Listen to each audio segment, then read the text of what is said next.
हस्तमैथुन की लत क्या है? हस्तमैथुन एक सामान्य यौन क्रिया है।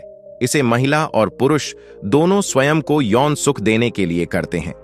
हस्तमैथुन को कभी कभार करना सही माना गया है और इसके कोई गंभीर दुष्प्रभाव भी नहीं है, लेकिन बार बार मास्टरबेट करना की इच्छा जागृत होना मास्टरबेशन की लत के संकेत हैं। अगर इसकी लत लग जाए तो इसका सीधा असर आपकी लाइफ पर पड़ने लगता है। मास्टरबेशन की लत के कारण आप हमेशा एकांत में रहना पसंद करने लगते हैं और दोस्तों और समाज से कटने लगते हैं। कामुकता के दौरान या जब आपके आसपास कोई नहीं होता और आप समाज और अपने मित्रों से दूर होते हैं, तो आपकी तीव्र यौन इच्छाएं जागृत होती हैं, जिन पर आपका कोई नियंत्रण नहीं होता। हस्तमैथुन खुले तौर पर चर्चा का विषय नहीं है, बल्कि यह एक वर्जना टैबू बन गया है। मास्टरबेशन के बारे में पहले से ही बात करना ठीक नहीं माना गया है। इसीलिए उचित स्वस्थ बातचीत और मार्गदर्शन की कमी के कारण किशोरावस्था में कभी कभी आत्म आनंद के लिए की गई यह यौन क्रिया बाद में बार बार करने वाली एक गंदी आदत बन जाती है, जिससे आपको खुद से घृणा होने लगती है। धीरे धीरे यह आदत खतरनाक स्तर तक बढ़ जाती है, जिसमें आप खुद को बाहरी दुनिया से वंचित कर लेते हैं और अकेलापन, वासना और डिस्गस्ट के लिए जिम्मेदार होते हैं। हस्तमैथुन की आदत आपकी पर्सनल लाइफ को प्रभावित करने लगती है। यह आपके वैवाहिक जीवन को भी प्रभावित कर सकती है। लगातार मास्टरबेशन करने से सेक्स इच्छाओं में कमी आती है और सेक्स गतिविधियों के दौरान सेटिस्फेक्शन नहीं मिलता। इस आर्टिकल के माध्यम से हम आपको मास्टरबेशन की आदत या लत को पहचानने के लक्षण के बारे में चर्चा करेंगे। क्या होता है यदि कोई पुरुष प्रतिदिन शुक्राणु स्पर्म छोड़ता है? दैनिक स्खलन इजैकुलेशन या मास्टरबेट करने से किसी व्यक्ति के स्वास्थ्य पर कोई नकारात्मक दुष्प्रभाव नहीं होता है। मास्टरबेट करने से आपको डोपामाइन और ऑक्सीटोसिन की रिहाई में मदद मिलती है। इससे आप भावनात्मक रूप से खुश महसूस करते हैं। यह प्रोस्टेट कैंसर और अन्य यौन विकारों के जोखिम को भी खत्म करता है। सारांश: जब एक आदमी दैनिक रूप से स्खलन इजैकुलेशन करता है, तो यह उसे डोपामाइन और ऑक्सीटोसिन जारी करने में मदद करेगा। इन्हें हैप्पी हार्मोन के रूप में जाना जाता है। हस्तमैथुन की लत के कारण मास्टरबेशन की लत के निम्न कारण नीचे दिए जा रहे हैं। सेक्स एक्साइटमेंट को दूर करने के लिए हस्तमैथुन करना, अधिक समय तक एकांत में रहना, अधिक पोर्न वीडियो देखना, गंदी और अश्लील बातें करने वाले महिला या पुरुष मित्रों के बीच रहना, हमेशा सेक्स से जुड़ी बातें करना, गंदी कहानियां और किताबें पढ़ना, काम वासना की अधिकता होना, सेक्स को लेकर हमेशा तनाव में रहना। क्या महिला हस्तमैथुन से बांझपन होता है?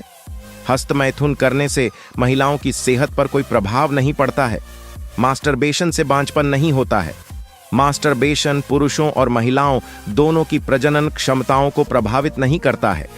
हस्तमैथुन से कोई चिकित्सीय या शारीरिक जटिलताएं नहीं होती हैं। रोजाना हस्तमैथुन करने पर भी महिला गर्भवती हो सकती है। सारांश: नहीं, दैनिक या बार बार हस्तमैथुन करने से पुरुष या महिला की प्रजनन क्षमता पर कोई दुष्प्रभाव नहीं पड़ता है। क्या महिला हस्तमैथुन से हार्मोनल असंतुलन होता है? रोजाना हस्तमैथुन करने से महिला के शरीर में कोई हार्मोनल असंतुलन नहीं होता है। यह सेरोटोनिन, डोपामाइन और ऑक्सीटोसिन जैसे हैप्पी हार्मोन जारी करता है, जो आपको खुश और तनाव मुक्त रखने में मदद करता है। सारांश: नहीं, दैनिक या बार बार हस्तमैथुन करने से महिलाओं में कोई हार्मोनल असंतुलन नहीं होता है। क्या हस्तमैथुन करने से याददाश्त कमजोर हो सकती है? हस्तमैथुन का इंसान की याददाश्त पर कोई प्रभाव नहीं पड़ता है। हालांकि यदि कोई व्यक्ति हस्तमैथुन एडिक्टेड है या उसे कंपल्सिव हस्तमैथुन से जुड़ी कोई मानसिक बीमारी है, तो यह आपके मानसिक और शारीरिक स्वास्थ्य दोनों के लिए चिंता का विषय हो सकता है। सारांश: हस्तमैथुन से याददाश्त पर कोई प्रतिकूल प्रभाव नहीं पड़ता है। महिला और पुरुष दोनों के लिए यह किसी भी प्रकार के मेमोरी लॉस का कारण नहीं बनता है। क्या हस्तमैथुन करने से सिरदर्द हो सकता है? मास्टरबेशन के बाद सिरदर्द की शिकायत हो सकती है। यह एक दुर्लभ स्थिति है। इस स्थिति को सहवास सिरदर्द यानी कि कोइटल सिरदर्द कहा जाता है, जो पुरुषों और महिलाओं दोनों को हो सकता है। आमतौर पर 24 घंटे के भीतर सिरदर्द दूर हो जाता है। मास्टरबेशन के कारण होने वाला सिरदर्द ज्यादातर सिर के पीछे से घिरा होता है। जहां रीढ़ जुड़ती है। सारांश: हाँ, दुर्लभ मामलों में हस्तमैथुन से सिरदर्द हो सकता है। इस स्थिति को सहवास सिरदर्द, कोइटल सिरदर्द के रूप में जाना जाता है, जो किसी को भी हो सकता है। क्या हस्तमैथुन करने से बाल झड़ते हैं? हस्तमैथुन करने से बाल नहीं झड़ते हैं। इस बात का कोई वैज्ञानिक प्रमाण नहीं है कि किसी भी रूप में संभोग या हस्तमैथुन करने से बालों का झड़ना शुरू हो जाएगा। पुरुषों और महिलाओं दोनों के लिए हस्तमैथुन का बालों के रोम पर कोई दुष्प्रभाव नहीं पड़ता है। सारांश: नहीं, रोजाना या बार बार हस्तमैथुन करने से पुरुष या महिला के बालों के विकास पर कोई दुष्प्रभाव नहीं पड़ता है। क्या हस्तमैथुन से लीवर पर असर पड़ता है? मास्टरबेशन से लीवर पर कोई साइड इफेक्ट नहीं होता है। इस बात का कोई वैज्ञानिक प्रमाण नहीं है। सारांश: ऐसा कोई प्रमाण नहीं है जो लीवर रोगों और हस्तमैथुन के बीच किसी संबंध का निष्कर्ष निकाल सके। क्या हस्तमैथुन करने से इम्यूनिटी प्रभावित होती है? प्रतिरक्षा प्रणाली पर हस्तमैथुन के प्रभाव का पता लगाने के लिए शोधकर्ता काम कर रहे हैं। शुरुआती अध्ययनों से पता चला है कि हस्तमैथुन के बाद प्रतिरक्षा कुछ समय के लिए मजबूत होती है, जो इंसान को वायरल या ट्यूमर जैसी बीमारियों से बचा सकती है। सारांश: वर्तमान अध्ययनों से पता चलता है कि जब आप स्खलन इजैकुलेट करते हैं तो आपकी प्रतिरक्षा को बढ़ावा मिलता है। यह पुरुषों और महिलाओं दोनों पर लागू होता है। हस्तमैथुन की लत के लक्षण क्या हैं? मास्टरबेशन की लत के निम्न लक्षण हैं: हमेशा एकांत में रहना, खाने की आदतों में बदलाव, वजन कम होना।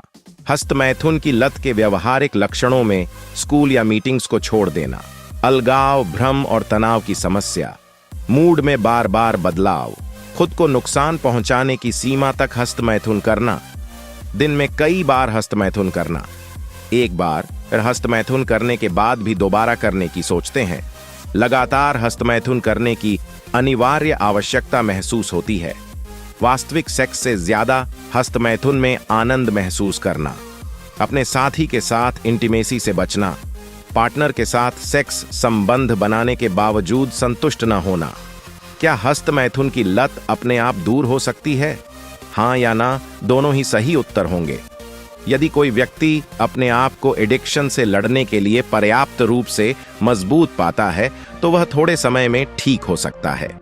अन्य मामलों में जब किसी व्यक्ति को एडिक्शन से लड़ने में कठिनाई होती है तो उसे मनोचिकित्सक या सेक्सोलॉजिस्ट से चिकित्सकीय परामर्श लेना चाहिए।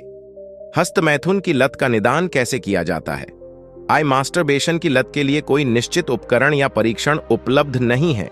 इसके निदान का एकमात्र तरीका रोगी के इतिहास को एकत्र करना है।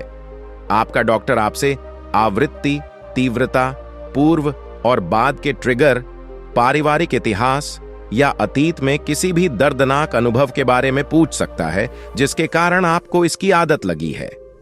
एडिक्शन और स्वस्थ हस्तमैथुन के बीच अंतर की तलाश करना महत्वपूर्ण है, क्योंकि नियमित हस्तमैथुन को एडिक्शन नहीं कहा जा सकता है जब तक कि यह आपके और दूसरे के व्यक्तिगत या प्रोफेशनल जीवन में हस्तक्षेप न करे। हस्तमैथुन की लत का इलाज। मास्टरबेशन की आदत को छुड़ाने के लिए कोई निर्धारित चिकित्सकीय विकल्प उपलब्ध नहीं है। इसे अपनी आदतों और जीवन शैली में बदलाव करके ही खत्म किया जा सकता है। मास्टरबेशन की आदत को सुधारने के लिए अपने मन पर नियंत्रण रखना बेहद जरूरी है। हमेशा सेक्स के बारे में बातें करने या सोचने जैसी आदत को छोड़कर मास्टरबेशन की लत से छुटकारा पाया जा सकता है। पोर्न वीडियो न देखें, गंदी कहानियां न पढ़ें, दोस्तों और परिवार के साथ समय बिताएं, अपने अकेलेपन को किसी अन्य काम में व्यस्त होकर इस घृणात्मक आदत को ठीक करने में मदद मिल सकती है। इससे धीरे धीरे सुधार होगा। मास्टरबेशन की लत की गंभीर स्थिति में सेक्सोलॉजिस्ट को दिखाने की सलाह दी जाती है। हस्तमैथुन एडिक्शन उपचार के लिए कौन पात्र है? मास्टरबेशन एडिक्शन का उपचार व्यक्ति की उम्र और लिंग को नजरअंदाज करते हुए किसी पर भी किया जा सकता है। प्रत्येक आयु वर्ग के लिए अलग अलग उपचार योजनाएं उपलब्ध हैं। इसे खुद की आदतों पर कंट्रोल करके भी सुधारा जा सकता है।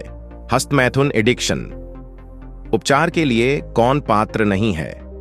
एडिक्शन उपचार की पात्रता के लिए कोई निश्चित प्रतिबंध नहीं लगाए गए हैं। हस्तमैथुन की लत के लिए उपचार के बाद के दिशा निर्देश क्या हैं? उपचार छोटी या लंबी अवधि का हो सकता है, जो कि पूरी तरह से मामले पर निर्भर करता है। हालांकि रिमिशन के मामले में कोई भी मनोचिकित्सक के संपर्क में रह सकता है, स्वस्थ आहार और जीवन शैली अपना सकता है और किसी भी पुनरावृत्ति से बचने के लिए शारीरिक और मानसिक व्यायाम का अभ्यास कर सकता है। हस्तमैथुन की लत से बचने के लिए रोकथाम। अत्यधिक हस्तमैथुन के आदी और संलग्न लोग इसमें लिप्त होने के दौरान रोजमर्रा की भावनाओं और चिंताओं से अस्थायी शरण का हवाला देते हैं। हालांकि इसके प्रति एक सकारात्मक और स्वस्थ दृष्टिकोण किसी को भी आग्रह को दूर करने में मदद कर सकता है, धीरे धीरे उन्हें उस स्तर तक कम कर सकता है जहां वे प्रभावित नहीं करते हैं या कम से कम अब आपको नियंत्रित करते हैं। निम्नलिखित तरीकों की कोशिश की जा सकती है। पोर्न से बचें। अधिकांश मामलों में देखा गया है कि महिला या पुरुष दोनों पोर्न वीडियो देखकर मास्टरबेट करते हैं। पोर्न देखकर सेक्स एक्साइटमेंट बढ़ती है, जिससे हस्तमैथुन की तीव्र इच्छा होती है। इसे आप चाहकर भी नहीं रोक सकते हैं, इसीलिए पोर्न देखना बंद करें। एकांत से बचें। यदि आपको मास्टरबेशन की आदत है तो आपको एकांत में रहने से बचना चाहिए। एकांत में सेक्स उत्तेजना बढ़ती है। ध्यान। मास्टरबेशन की आदत को खत्म करने के लिए दोस्तों के या परिवार के साथ समय बिताना बेहद आवश्यक होता है। एक शौक, हॉबी बनाएं। जब भी आपका मन आपको इस ट्रैक पर वापस ले जाता है तो इसमें शामिल होने से बचने के लिए एक हॉबी अपनाएं। अपना ध्यान, विचार और दिमाग स्वस्थ और वास्तविक आकर्षक गतिविधियों पर केंद्रित करें। सकारात्मक सोचें। फैप फ्री, पोर्न न देखने वालों का समूह। होने की पॉजिटिव साइड को महसूस करें और उसमें शामिल हों। नो फैप समुदाय के सदस्यों ने अपने अनुभव को जीवन बदलने वाला बताया है। अपने आप को एक आनंदित और बेहतर जीवन अनुभव को महसूस करने दें और उसका आनंद भी लें। मूड चेंज करें। हस्तमैथुन को रोकने का एक और तरीका मूड बदलना है। उसके लिए आप संगीत सुनना शुरू कर सकते हैं, जो हस्तमैथुन करने के विचार से आपको दूर ले जा सकता है। स्नान करें। जब भी आपको हस्तमैथुन करने की इच्छा हो तो आप ठंडे पानी से स्नान करें। इससे आपका शरीर शांत रहेगा और आपके शरीर व अंडकोश का तापमान कम बनाए रखने मदद कर सकता है। हस्तमैथुन की लत के निकासी के लक्षण। जैसे ही आप स्वयं को नो फैप व्यक्ति होने के लिए प्रतिबद्ध करते हैं, आप कुछ वापसी के लक्षण देख सकते हैं। इससे कुछ समय के लिए अचानक और अजीब इलेक्शन काफी बार हो सकता है। आपको नाइट फॉल, जिसे रात में गिरावट कहा जाता है, की शिकायत हो सकती है। हालांकि इससे घबराने की बात नहीं, यह लक्षण धीरे धीरे समाप्त हो जाएंगे। इसके बाद आप सामान्य जीवन जी पाने में सफल होंगे। वासना या घृणा, लस्ट और डिस्गस्ट से की भावना से आप धीरे धीरे ठीक हो जाएंगे। आप में एक नई ताजागी देखने को मिलेगी, एक नयापन महसूस करेंगे। ध्यान रखें कि इस प्रकार का इलाज हमेशा सही डॉक्टर से कराना चाहिए, क्योंकि अगर सही डॉक्टर का चुनाव नहीं किया गया तो इसमें मरीज को और अधिक परेशानियों का सामना करना पड़ सकता है। धन्यवाद।